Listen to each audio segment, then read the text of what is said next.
హల్లెలూయా స్తుతి మహిమ ఎల్లప్పుడు దేవునికి ఇచ్చెదము.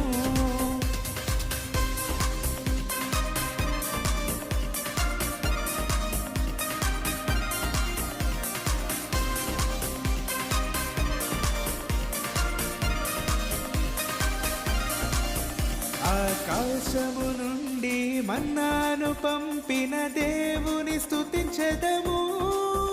ఆకాశము నుండి మన్నాను పంపిన దేవుని స్తుతించెదము. బండ నుండి మధుర జలమును పంపిన ఆ యెహోవాని స్తుతించెదము.